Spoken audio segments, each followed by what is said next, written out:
నమో భగవతే వాసుదేవాయ. ఓం నమ శివాయ. ఈరోజు మన వీడియోలో సాష్టాంగ నమస్కారం యొక్క విశిష్టత దాని గురించి చెప్పుకుందాం. నా వీడియోస్ని అలాగే నా యూట్యూబ్ ఛానల్ని సబ్స్క్రైబ్ చేస్తున్న అందరికీ ధన్యవాదములు. ఎవరైనా సబ్స్క్రైబ్ చేసుకోకపోతే తప్పకుండా సబ్స్క్రైబ్ చేసుకోండి. నా యొక్క ప్రతి వీడియో మీ దాకా చేరుతుంది. సాష్టాంగ నమస్కారం యొక్క విశిష్టత: అష్టాంగ నమస్కారమని సాష్టాంగ నమస్కారమని అంటారు. సాష్టాంగ నమస్కారం అంటే మానవునికి ఉన్న 8 అంగాలతో నమస్కారం చేయుట అని అర్థము. ఉరస శిరస దృష్ట్యా మానస వాచస తథా పద్మం కరాభ్యం కర్ణాభ్యాం ప్రణమో అష్ట ఇరీతస. అంటే అష్టాంగాలు అంటే ఉరస అంటే ఏమిటి? తొడలు.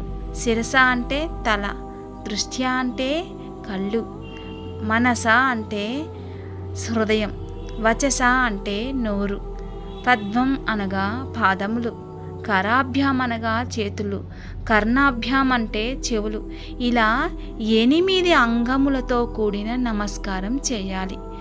మానవుడు సహజంగా ఈ 8 అంగాలతో తప్పులు చేస్తుంటాడు. అందుకే దేవాలయం బోర్లా పడుకొని పై శ్లోకం చదువుకుంటూ దేవుని నమస్కరించి ఆయా అంగములు నేలకు తగిలించాలి. స్త్రీలు సాష్టాంగ నమస్కారం చేయకూడదు. ఆడవాళ్ళు పంచాంగ నమస్కారం మాత్రమే చేయాలి. అంటే కాళ్ళు, చేతులు, నుదురు మాత్రమే నేలకు తాకేలా శ్రీ నమస్కారం చెయ్యాలని శాస్త్రం చెబుతుంది. పూజ పూర్తయిన తర్వాత మంత్రపుష్పాన్ని భగవానుడికి భక్తితో సమర్పించుకునే సందర్భంలో సాష్టాంగ నమస్కారం లేదా పంచాంగ నమస్కారం చెయ్యాలి.